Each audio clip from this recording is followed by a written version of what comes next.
Hello friends, today we will discuss about the optical properties of colloids. Basically, colloids can be identified by its three characteristic properties, which are optical properties, kinetic properties and electrical properties. We will discuss each of them one by one. So first one is optical properties. So as its name indicates, optical properties are those which are visible to us. In this, I will explain two optical effects. First, Tyndall effect and scattering of light. Among various properties of colloidal sol, one is Tyndall effect. The Tyndall effect was first described by physicist John Tyndall in 19th century. It states that when a beam of light is passed through a colloidal sol, a visible cone is observed due to scattering of light. This visible cone is known as the Tyndall cone. This effect is not visible in true solutions due to particles of size less than 1 nanometer, which are not able to scatter the beam of light. But this effect is visible under two conditions only. First, when it is observed against a dark background, and second, when a beam of light is at right angle to the plane of observation.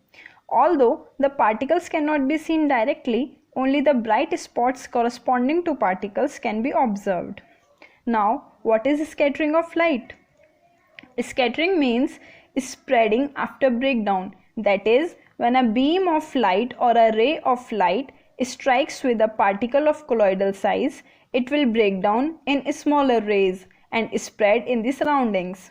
Some points to ponder about scattering of light are: it can be described in terms of turbidity, that is, ratio of intensity of scattered light by intensity of incident light when it is passed through 1 centimeter of solution.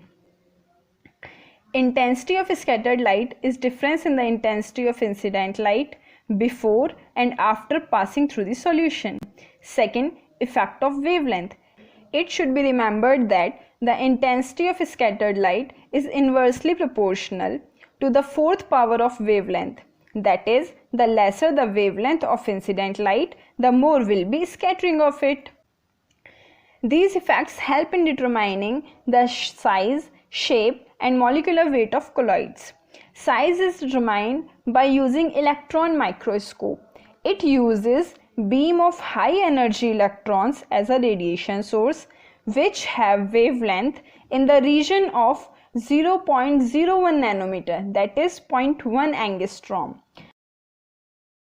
The smaller the wavelength of radiation used, the more will be the resolving power of the electron microscope. Shape of particles is determined by angle of scattered light.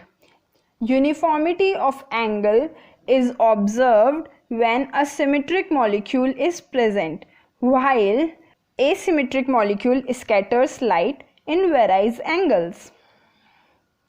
Similarly, the molecular weight is determined by the turbidity of the colloid sol, as turbidity is directly proportional to the molecular weight of the colloid. So, this is all about optical properties of colloids. Thank you.